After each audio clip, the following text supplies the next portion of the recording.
The following program is closed captioned for the thinking impaired. Due to the graphic nature of this program, listener discretion is advised.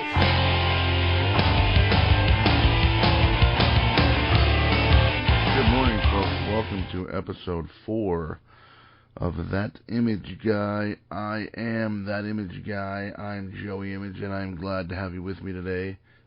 It's about 9:30 in the morning, Sunday, April 23rd.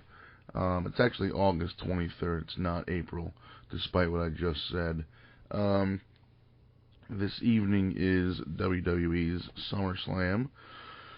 So I will be talking a little bit about last night's NXT Brooklyn show. I try to avoid talking about wrestling on the show because there's a million other wrestling podcasts out there, and everyone thinks that they're better than everybody else. So I'm not really about that. I'd rather not make a claim that cannot be proven. It's all opinion-based anyway. So I'm not going to say I'm better than anybody else, but I'm also going to refrain from overdoing it on the wrestling talk.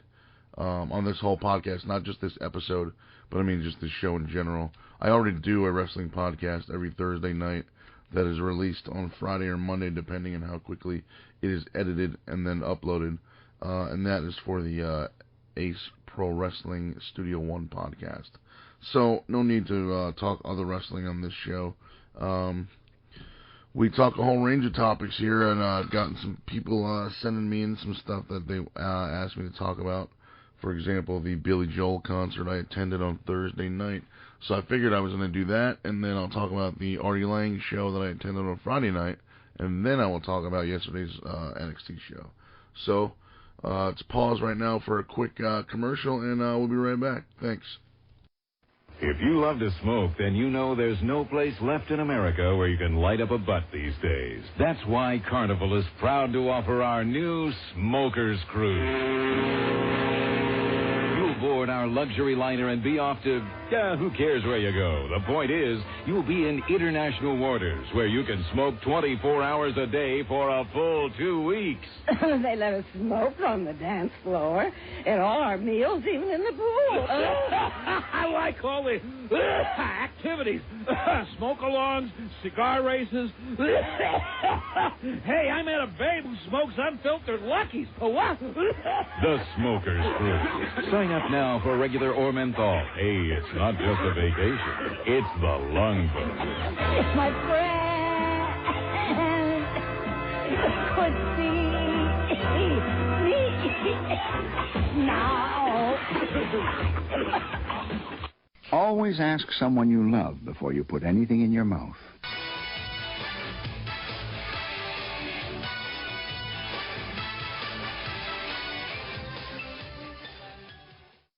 All right, so Thursday night, I think it was August 20th, I went to see Billy Joel at Madison Square Garden in the city. My girlfriend got us tickets a couple months ago, and I had never seen Billy Joel before. He's one of those dudes that I dig his hits, but the other stuff I'm not really familiar with. Like, I only own like the Greatest Hits 1 and 2 CD and the Greatest Hits Part 3 CD, and that's it. I'm not really familiar with a lot of his lesser known / obscure tunes. Was just not a big fan. I mean, like I said, definitely a fan. I mean, I own a couple of his CDs, but not a big fanatic. So, but at the same time, he's definitely a guy that I would, before Thursday, I would have gone to see at least once, just to say I saw it. So that's what this essentially was for me. My girlfriend loves him, so she had a good time, and I also had a good time. I mean, it's Billy Joel. How do you not have a good time if you're going to that show? And I like the fact that he's not an enormous show. It wasn't a big show thing. It was more of just him on stage playing piano with his band behind him, singing his tunes, and it was good. There was not a lot of I don't know if this sounds like a bad thing, but it wasn't. But there was not a lot of stage presence and a lot of like flashy kind of showy stuff. It was just him doing his thing, and it was awesome. And I got to before I go on, I got to say, please excuse my voice. Again, it is like 9:30 in the morning here. I just woke up a little while ago, but I wanted to get this out today, so it's time to do it, man. And back to the Billy Joel thing, I think it's really cool that a lot of his set list was not, set, I guess.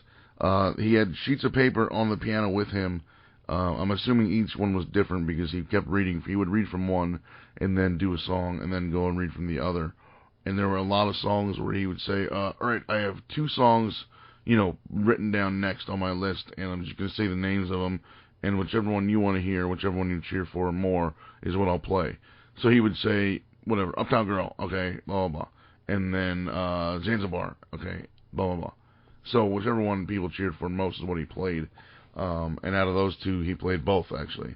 He played Zanzibar and then later on played Uptown Girl. But it was a really, really good show. There were a lot of people in the audience that were very well-known people. Enzo More was there, I know, from WWE. Michael Chiklis was there from The Shield and The Thing, or Fantastic Four, and The Commish. My girlfriend and I saw Michael Chiklis outside the building after the event. We walked right by him. He was just standing there talking to 2 older women. And I said to my girl, hey, there's Michael Chiklis right there. And she looked at him and she's like, yep, that's him. And I was thinking we should go get a picture, but I don't like bothering those kind of people in public. Those kind of people. What do you mean by those kind of people? I mean like famous people or Hollywood people or actors or whatever. I don't really like bothering them in public because in my head, I assume they expect to be bothered by tons of people. So I don't want to add to their aggravation and annoyance. When I think about it, when am I going to get another chance to meet Michael Chiklis? He's a good actor. I've seen him obviously in a bunch of stuff, but I don't know. Oh well. Maybe one day I'll see him again, and I will this time ask for a picture, but maybe not. Who knows? But yeah, overall the show was tremendous. 2.5, almost 3 hours. It was about 2.5, 2 hours and 40 minutes, something like that. No opener, thankfully. I have heard that sometimes before Billy Joel there is an opener, but you don't really need an opener, man. It's Billy Joel. It's almost 3 hours. It was awesome, and we had really good seats. We had seats that were considered side stage, which to me sounds like, I'm going to be on the side of the stage. I won't be able to see anything. This is going to suck. I'm going to have to watch it on the big screen, blah, blah, blah. But that's not what happened. The stage was round. The band was in the back, obviously, so it wasn't like a big open area. But the band was in the back of the stage behind him, and the platform that him and the piano were on was a turntable. So it spun around. So he would do like 2 or 3 songs facing one direction, and then not facing one direction, the band, like facing in one direction, you know what I'm saying? Or I shouldn't even call them a band. They don't play any instruments.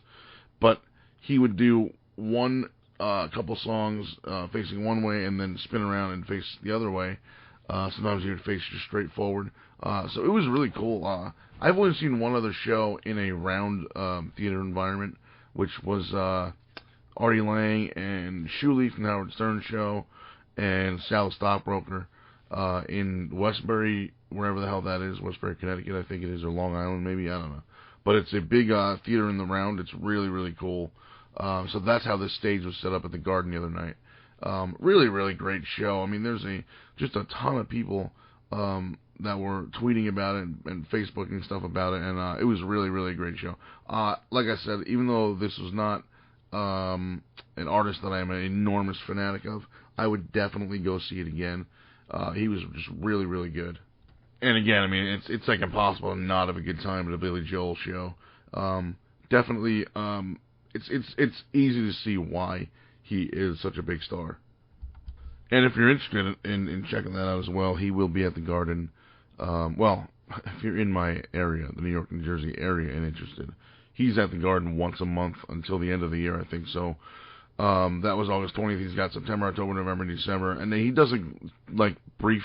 I don't even want to call them tours, but he does shows in other places as well. He doesn't really do full-length stadium or arena tours anymore, but he does do a couple shows a month. One of those shows regularly being at the Garden. So if you have a chance, definitely check that out. But moving on, I also want to mention Motley Crue.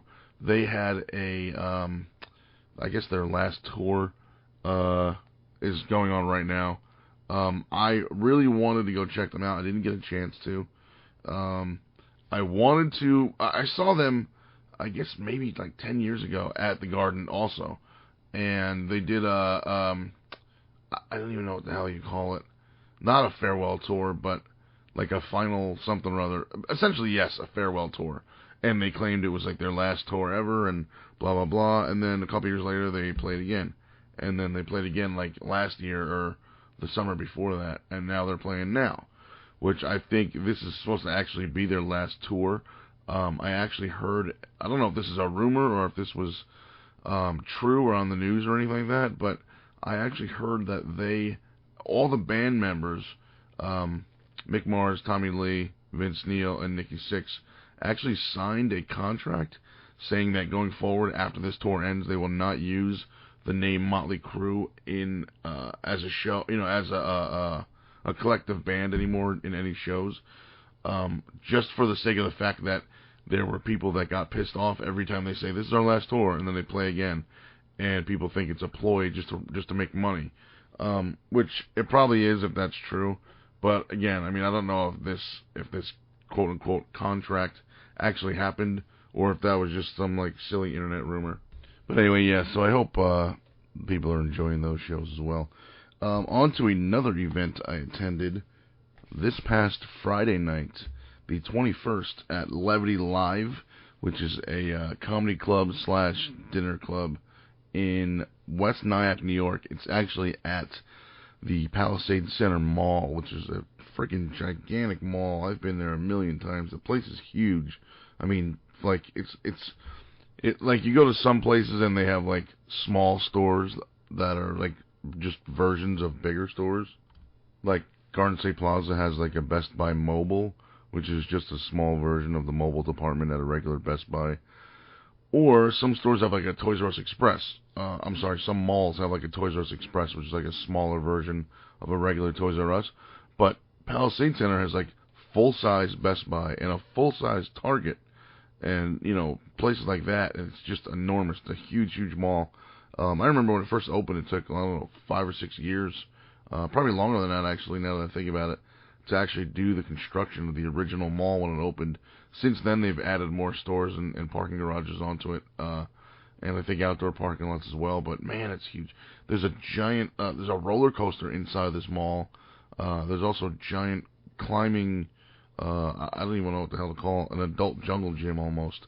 It's this huge climbing apparatus thing that like goes all the way up to the 4th floor. And it's made of like rope and wooden platforms that you climb on and walk on and climb up to, and you're in this like straddled thing. I don't know. I won't ever touch that thing, man. I don't do heights. So you guys can climb on that shit yourself.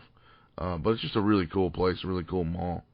So anyway, that's where the Artie Lange show was. If you're not familiar with Artie Lange, I'm not sure what rock you've been living under, but he was he started from Mad TV, and he was on the Norm Show, which was Norm Macdonald's sitcom from 1,000 years ago.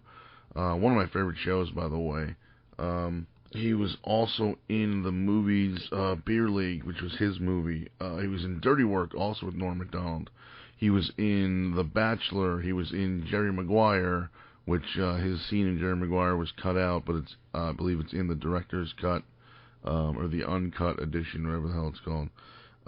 He was on the Howard Stern Show for about 8.5 years, and that's obviously where I saw him the most. He wasn't on anything else for 8.5 years. That was the longest job he ever held, and I used to love the Howard Stern Show.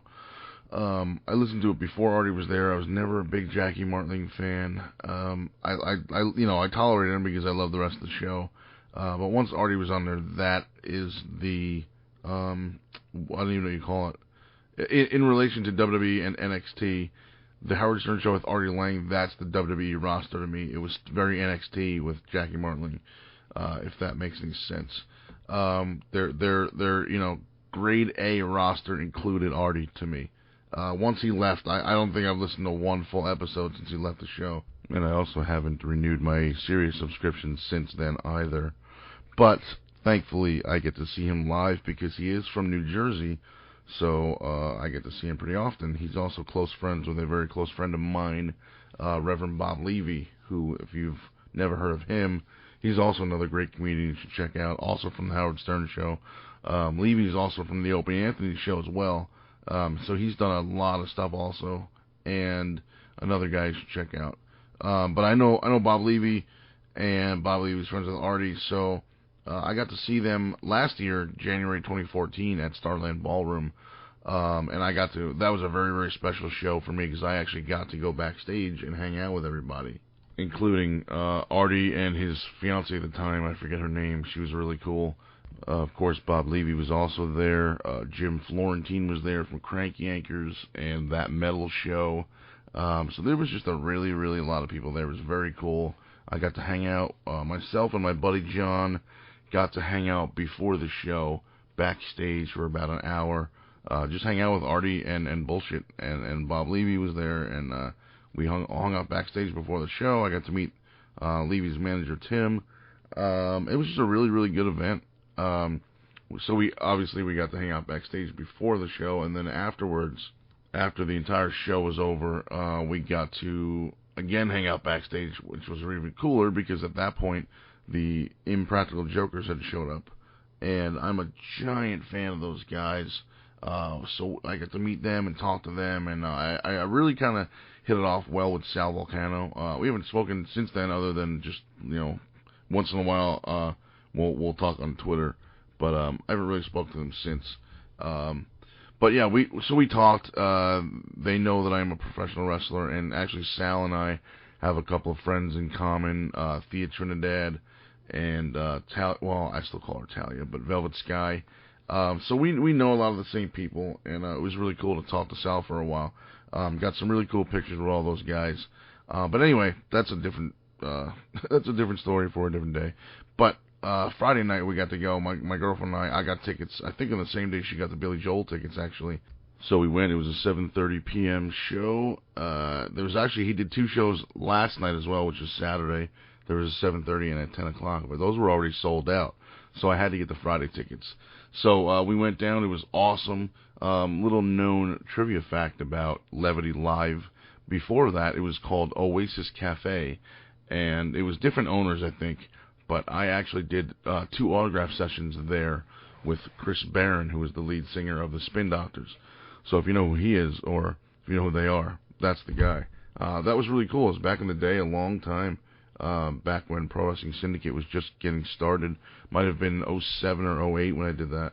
And Chris Barron from the Spin Doctors is one of the coolest guys I've ever met and hung out with. We actually we didn't talk for a long time, and we didn't have any contact info or anything like that. We didn't exchange phone numbers or whatever. But he recently followed me on Twitter, and he still hasn't answered me as to whether he actually remembers me or not, or he just followed me because he saw me and followed me randomly, or maybe he saw something I tweeted that was funny or something. I really have no idea. He never actually told me, but we have talked a couple times. So he's a very, very good dude. Anyway, but back to the show. This was my 9th time seeing Artie Lange live, and my 4th time seeing him in 2015. I go any chance I get. He's my favorite comedian, and I think if you look at a picture of him and I, like standing side by side or something, it's pretty obvious why I'm such a huge fan of his. And just to let you in on why, if you can't picture that, when I met him in January of 2014 and we were backstage, it was only like the 5th time seeing him, I think, for me. So we were backstage, and I told him, I'm like, hey man, this is like my 5th time seeing you. And he goes, really? Why would you pay to see me like 5 times? And I go, I said, I'm a bit of an overweight Italian guy from New Jersey. I can relate to you. And he funniest thing ever. He pauses and he looks me up and down and he goes, well, you'll get no argument out of me there. So it was just a really funny incident. And I again, that was my 5th time. This past Friday night was my 9th time. And the cool thing about this is my girlfriend and I just saw him in, I think it was April or May.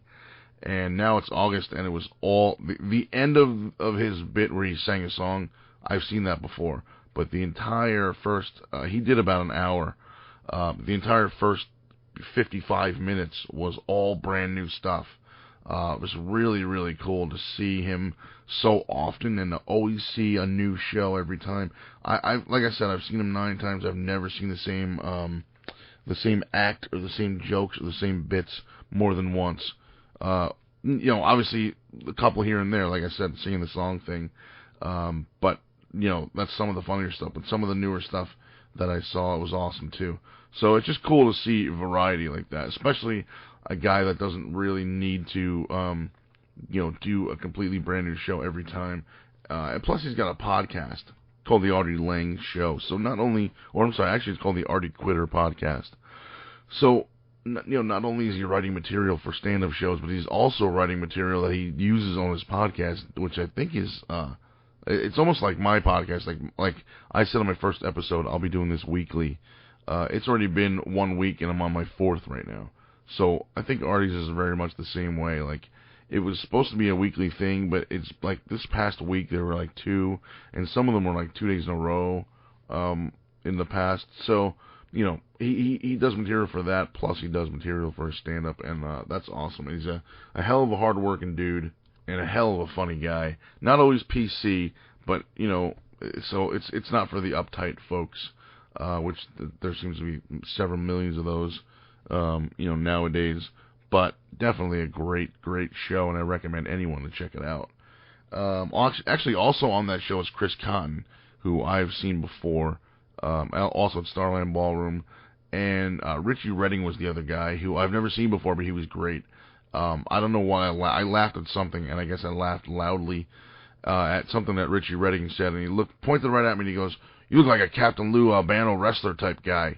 And I didn't say anything, I just laughed, but, coincidentally, little did he know, he picked me out of a crowd of I think there was 250, it was sold out, which is not a giant amount of people, but it was sold out. So out of 250 people, he pointed at one guy and said, "You look like a wrestler," and coincidentally, that one guy he picked out was a wrestler, which is fucking hilarious to me. But yeah, it was a great show. Check out all 3 of those guys. Artie Lange, of course, the great Artie Lange.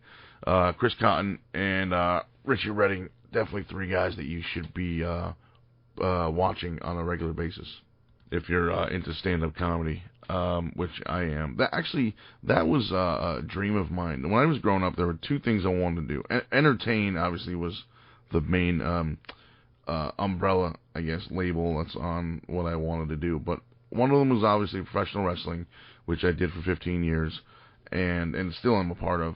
And the other one was stand-up comedy.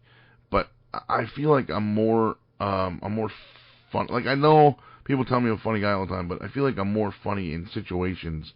I can't just stand there and tell jokes. Not that I've ever tried it, so I'm not really speaking from experience, but I would like to. But I feel like I'd be a lot better at improv, because, especially like an improv group, because, like I said, I just feel like I'm better and I'm funnier at in situational comedy, not actually standing there just telling jokes to people. Anybody could do that. It's writing your own material, I think, and the delivery of the jokes, that means a lot more. I do have material written. I've got original stuff written that I could probably do maybe 8 minutes or 9 minutes.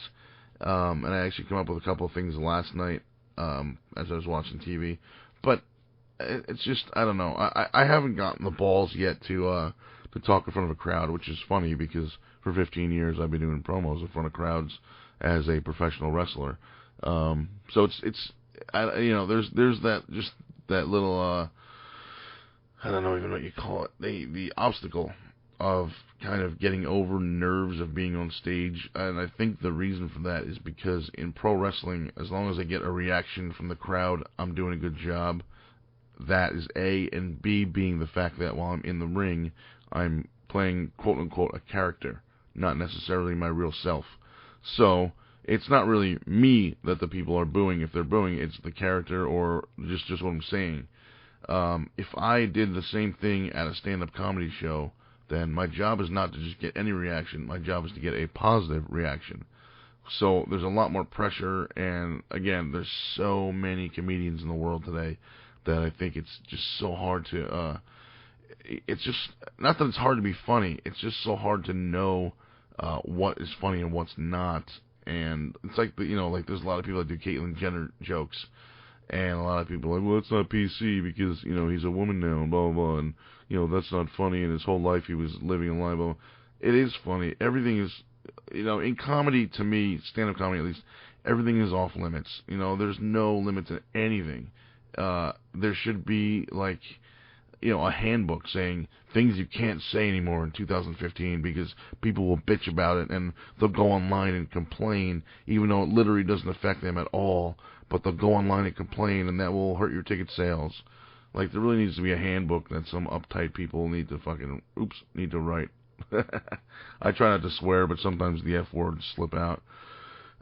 Anyway, that was Thursday night and Friday night. Saturday, I had to go to a birthday party in Pennsylvania for Chris Decker and his wife's daughter. So we were there during the day. We had a ton of traffic on Route 80, which was kind of not fun. But got there, hung out, had a whole bunch of stuff, food and cake and stuff. Then left and went back to my girlfriend's house to watch the NXT Brooklyn show last night. WWE NXT is there. I guess for those that are not familiar, they're I don't want to say they're minor leagues because it's not at all minor league. It's their developmental system, which is like their AAA farm team kind of. And like I said, I don't want to get too in depth with wrestling on this show, so I'm just going to talk about some of my highlights, some of my favorite moments from that show. Overall, it was an amazing show. I dare say NXT is better than Raw or SmackDown in my opinion right now. And that's because, other than last night, NXT is really kind of run like an independent company, where, there's only 300-400 people in the crowd, and guys are kind of just trying out things for the first time, and there's a lot of characters being attempted, and their skills are being honed, and stuff like that, and then when corporate feels they're good enough, they get sent up to the main roster, which is very much, it gives it that independent feel, to me. So, with the exception of last night, because last night was in a big arena where they're actually doing a pay-per-view show, and there was 15,000 people there. So, it wasn't very indie last night. It was very WWE last night, which is good because, the people there that are not really that experienced and working in front of big crowds like that need that exposure to a huge crowd. So I love NXT because of that, because it feels very indie, and again, I'm a guy from the indies. I've been working the indies for 15 years, so to give a show that kind of feel, you've already drawn me in. But just really quickly, I just want to run down some of my favorite highlights from last night, and I'm already approaching 30 minutes here with this show, and I'd like to keep these shows 30 to 45 minutes, so I'm not going to go on much longer. But just a really quick rundown. First of all, no Enzo Amore on the TV show. I know they did stuff, and that'll be on NXT next week, or this coming week, I should say. But no Enzo on the show on TV, which I guess it was still cool because he's from that area. He's from Waldwick in Jersey, which is 15 minutes from where I live, and not far from the arena. But I just think it would have been cool to have him on the main televised portion of the show. But again, quick highlights. Jushin Thunder Liger wrestling in a WWE ring for the first time was awesome. Him and Tyler Breeze had a hell of a match, and Liger went over, which kind of surprised me. I'm assuming they're going to hire him or do something with him, feature him on more shows or something, because a guy that quote-unquote doesn't work there beat a guy that's established and been there for a while, and normally that doesn't happen unless the other guy's a newcomer. And again, I had heard earlier in the week that this was just a one-off, one-time appearance for Liger, but they did, on commentary, refer to that match as his debut. So, debut means there's a run coming. A lot of people think debut just means he came and did a match and left. No, that's an appearance. A lot of people don't know the difference between the word appearance and the word debut. Same thing when a guy that hasn't been there for years comes back and does something on Raw and then you never see him again. That's not a return either. That's an appearance. A return means, hey, I'm back. Not, hey, I'm going to do one match and then I'm going to go. The word return and the word debut kind of implicates that there's going to be a continuous use of that guy on their shows in the future. and the word appearance is simply that. It's an appearance. He appeared once, that's it. So I'm curious to see what they do with Liger, if anything, in the future. Also, there was a Nia Jax promo. A lot of people on Twitter didn't know who she was when I mentioned her.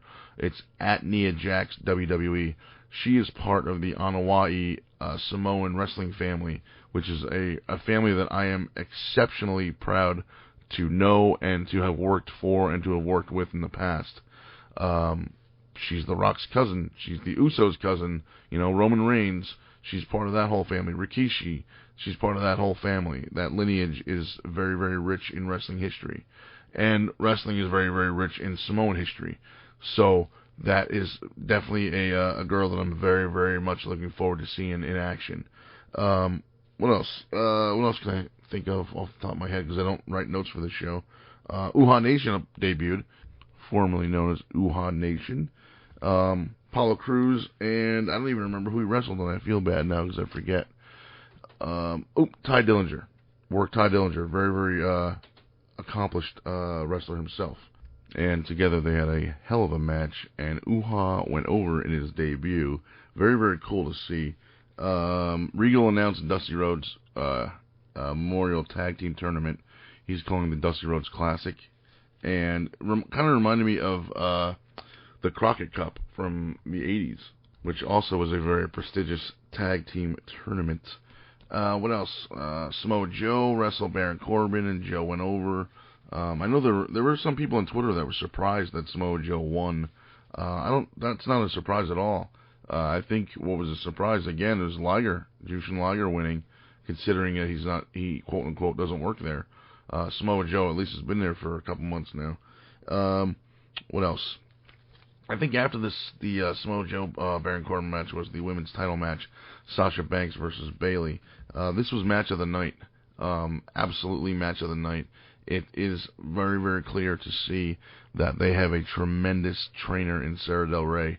This was absolutely the best women's match I have seen easily in years. I mean, just amazing.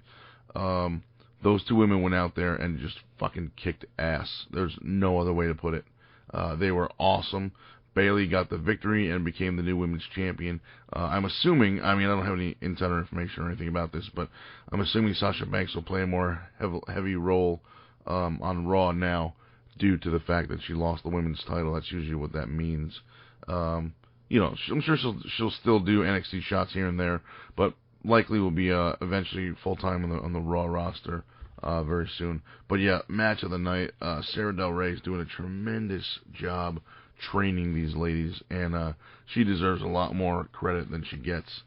And then the last match was the main event, or the co-main event, because the Sasha Banks and Bayley women's title match was the other co-main event.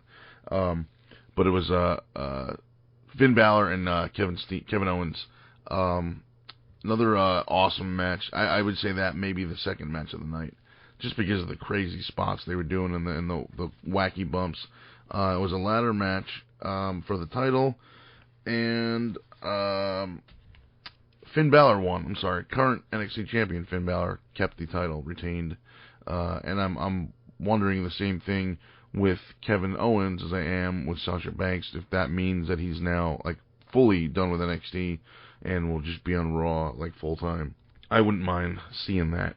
One interesting note that I kind of took away from this show: not one heel won a match last night. All babyface wins. Don't know if that means anything. I could just be looking into that, because I don't see wrestling in the same way that a fan does. I see it as a business, and I dissect everything. I don't always talk about everything. I usually don't talk about everything. Because during live wrestling shows that are televised is the worst time to be on Twitter or Facebook, because you get all the armchair bookers that have never taken a bump or even stepped foot in a ring that are going to tell you how they can book everything better and they can do everything better. So, I try to stay off social media as much as I can during those times. But yeah, so I don't know if that means that was maybe to make send the crowd home happy, which is the main goal of any wrestling event. Send the crowd home happy so they want to buy tickets and come back to your next event. But just thought that was an interesting note that no babyfaces lost. All babyface victories, no heel wins. And I just kind of found that interesting. I'm going to wrap up here. I know I'm at about 36, 37 minutes. Hope you guys have enjoyed this episode. It's early in the morning, so it's almost 10:30 now. So sorry for the sound of my voice. But I hope you enjoyed this. Please check me out on Twitter at JoeyImage. Hit me up on Facebook at facebook.com/realjoeyimage. You can check out my website coming soon at thatimageguy.com. And you can hit me up on, find me on YouTube, youtube.com/JoeyImage. Also Instagram. I've got an Instagram. I never promote it because I use it a lot, but I'm not really that concerned with people following me on there or whatever. But you can find me at instagram.com/realjoeyimage. So again, the two most important things to me, please subscribe to my my YouTube channel if you could.